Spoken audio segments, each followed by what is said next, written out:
To change wallpaper on the Google Pixel 11, first of all, we need to go to Settings. So let's go ahead and open Settings on our phone. Then we need to find Wallpaper and Style. And let's go here. And then at the bottom here, we should be able to find more wallpapers. It doesn't matter if you have lock screen preview or the home screen preview, you can tap on more wallpapers here.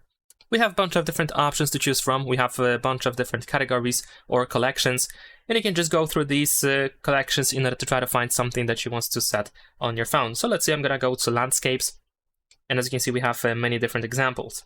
Now, if you find the wallpaper that you wish to set, you can of course select it from the list.